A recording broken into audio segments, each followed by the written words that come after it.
नमस्कार, मैं निसरन सरी वोसो महाराष्ट्र न्यूज के साथ में। और आज हम जो है धारावी के राजीव गांधी नगर के अंदर मौजूद है और यहाँ पर अजमत इस्लाम कॉन्फ्रेंस का आयोजन हर साल ही होता है। 3-4 साल हो गए हैं और बड़ी संख्या में जो है मुस्लिम कम्युनिटी यहाँ पर पहुंचती है उलमाए दीन की तकरीर को सुनने के लिए।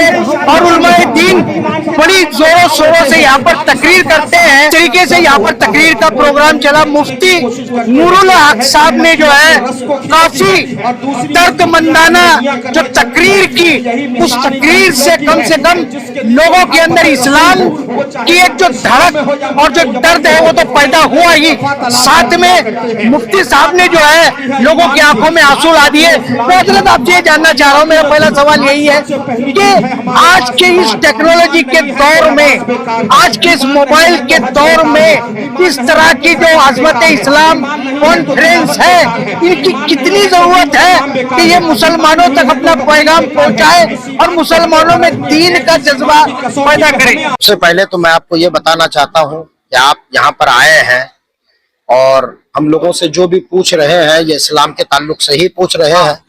टेक्नोलॉजी का दौर हो या बिना टेक्नोलॉजी का दौर हो, मीडिया का या सोशल मीडिया का, हर दौर में लोगों को इस्लाम जानने की जरूरत है और जानना ही पड़ेगा। इसीलिए कि इस्लाम एक ऐसा मजहब है जिसमें हर एक को साथ लेकर चलने का दर्स मिलता है, सबक मिलता है।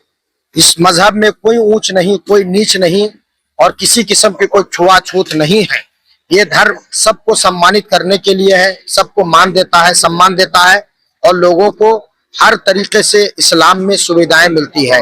किसका क्या हक है, किसको क्या मिलना चाहिए, ये इस्लाम हमेशा बताते आया है और बताता रहेगा।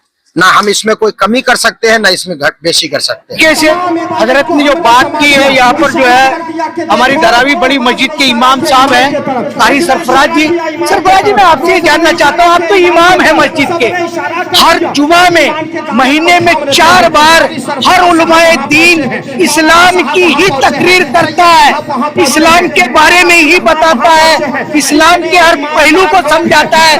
फिर भी जो मुसलमान है वो कितना इस्लाम जान पाते हैं और ऐसी प्रेस कॉन्फ्रेंस करने की जो जरूरत पड़ती है वो क्यों पड़ती है?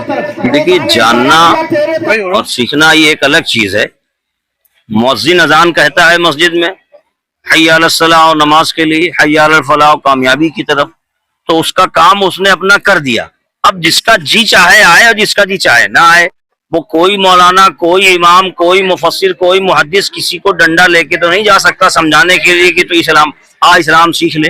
हमारा काम बता देना है, अमल करना आपका काम है, अमल करना उनका काम है। जो हमने पढ़ा है, जो वो बता दिया मैंने, अब आपकी मर्जी, आप अमल करते हैं ना करें। अगर जिस तरीके से आप कह रहे हो कि मेरा काम है बता देना, माने या ना माने ये उसकी मर्जी है, क्या लगता है कि इन्हीं अल्फाजों के साथ में इस्लाम को लाने वालों में, इस्लाम को फैलाने वालों ने जो तकलीफें उठाई है, क्या आज के दौर में वो जरूरी नहीं है कि कुछ ऐसा किया जाए कि लोगों के अंदर इस्लाम का दर्स पैदा हो जाए? ये बिल्कुल सही फरमाया आपने कि बगैर मेहनत के कुछ नहीं मिलता। और जब हम इस राह पे निकलेंगे तो आप देख लेंगे कि कितनी पाबंदी है। 10 बजे हमने प्रोग्राम खत्म कर दिया। इस तरह का वक्त कम है, बात ज्यादा लंबी करनी है हमें, तो तकलीफ तो उठानी पड़ेगी। जब आप किसी नेक काम के लिए निकलेंगे तो आपकी मुखालफत ज्यादा होगी, बुरे काम के निकलेंगे तो मुखालफत कम होगी। तो नेक काम के निकलेंगे तो तकलीफ उठानी पड़ेगी। जब तक तकलीफ हम नहीं उठाएंगे, जब तक हम दूसरों को आराम नहीं पहुंचा सकते और दूसरों को कोई अच्छी बात सिखा नहीं सकते। चलिए, जिस तरीके से उलमाए दीन तो बात कर ही रहे हैं, लेकिन उसके बीच में मैं देख रहा हूं कि नौजवान आज का जेन जी, जिसको जेड जनरेशन कहा जाता है, वो भी यहाँ पर मौजूद है। जानने का प्रयास करेंगे हम आपसे कि क्या नाम है बेटा आपका? पहले मेरा नाम सरफराज आलम हुआ। सरफराज भाई, मैं आपसे ये जानना चाहता हूँ कि उलमाए दीन ने तो मदारिस के अंदर जो एजुकेशन लिया इस्लाम को लेकर के, क्या लगता है कि आज कितने नौजवानों को जरूरत है उस मदारिस तक जाने के, इस्लाम को जानने की? सबसे पहले मैं बताना चाहूंगा कि अगर हम ये दुनिया के एतबार से देखें तो दुनियावी इल्म तो जरूरी है ही है, लेकिन उसके साथ साथ में जिंदगी को जीने के लिए इस्लामिक नॉलेज, इस्लामिक दीन जो हमें इल्म देता है, उसको लेना बहुत जरूरी है। क्योंकि हम बाहर जाके जो हमारा वेस्टर्न नॉलेज है उसको तो हम नॉलेज को ले लेते हैं, उसको एजुकेशन को तो ले लेते हैं, लेकिन उसके साथ में फिर अपने जो हमारा कल्चर है, जो हमारा इस्लाम है, उसके अकॉर्डिंग हम अपने माहौल में ढल नहीं पाते हैं। और हमें इस्लामिक नॉलेज इसलिए जरूरी है, इसलिए इस चीजों पर चलना चाहिए, क्योंकि इससे हमें ये पता चलता है कि हम अपने बड़ों का अदब कैसे करें, हम अपने बड़ों से कैसे बात करें, अपने छोटों के साथ कैसा सुलूक करें, और लोगों के ऊपर हमारा क्या हक है, हमारा पड़ोसियों के ऊपर क्या हक है। ये सारी चीज अगर कोई बताता है, उसके बारे में हमें कोई समझाता है, तो वो दीन इस्लाम है। इसलिए मैं जहाँ पे जितने भी नौजवान हाजिर आए हैं, मैं सबसे यही कहना चाहूंगा कि अगर आप दुनियावी इल्म को हासिल कर रहे हैं, उसके साथ साथ में दीनी इल्म जरूर हासिल करिए, क्योंकि ये दुनियावी इल्म आपको दुनिया में जीना भी सिखाएगा, और आखिरत में कल बरोज़े हश्र यहाँ पर किसी को कोई बाकी नहीं रहेगा। सबको कल उस खालिक से जाके मिलना है, तो उसके पास जब आप जाएंगे तो वहां पर ये दुनियावी इल्म काम नहीं आएगा। वहां पर अगर कोई इल्म काम आएगा तो वो दीनी इल्म काम आएगा। तो इसलिए मैं तमाम नौजवान से गुजारिश करूंगा, उनसे ये मैं अपना जो मेरा संदेश है मैं पहुंचाना चाहूंगा कि आप दीन के साथ में, दुनिया के साथ में दीनी इल्म को भी हासिल करें, और अपनी जिंदगी को, अपनी आखिरत को बेहतरीन बनाएं। बहुत अच्छी बात है कि दुनिया भी जरूरी है, जितनी दुनिया जरूरी है उतनी मुसलमान के लिए नहीं, बल्कि हिंदू धर्म के लिए भी आखिरत जरूरी है। कि अगर उसको जन्नत में जाना है तो मुसलमान जन्नत में जाएगा, अगर हिंदू को जाना है तो वो स्वर्ग में जाएगा। अब स्वर्ग में और जन्नत में क्या डिफरेंसेस है वो मुझे पता नहीं है, लेकिन दुनिया की जितनी कवायद है, ये सारे धार्मिक ग्रंथ जो बता रहे हैं, ये कहीं ना कहीं जन्नत के लिए और ये स्वर्ग के लिए बता रहे हैं। यहाँ पर और भी लोग मौजूद है। अफसर खान जी, बेटा मैं पहले तो आपसे यह जानना चाहता हूँ अफरीद भाई, लेकिन ये जो कार्यक्रम है ये बेशक हक पे है और बहुत अच्छा कार्यक्रम है। बहुत सालों से मैं भी अटेंड कर रहा हूँ। सैयद बाबा जो कार्यक्रम रख रहे हैं, जो बाकी ढोल या जैसे आप बता रहे हो, एक हद तक का गलत है। वो चीज को थोड़ा कंट्रोल में रख के ऐसे कॉन्फ्रेंस रखना चाहिए जिससे लोगों को इंफॉर्मेशन मिले, जितना वो लोग लैक कर रहे हैं इस्लाम के बारे में या जो ये चीज के बारे में। तो माशाल्लाह ऐसी कार्यक्रम होना चाहिए। और ये जो 3 पिलर है कार्यक्रम करते हैं, सैयद याकूब भाई और जैनुल आबिदीन और गुलाम हुसैन, ये सब बहुत अच्छे से कार्यक्रम करते हैं सैयद बाबा के देख रेख में माशाल्लाह। क्या कहोगे अफसर भाई आज के कार्यक्रम को लेके? कार्यक्रम जो है वो तो कई सालों से हो रहा है इधर और काफी अच्छे से हो रहा है।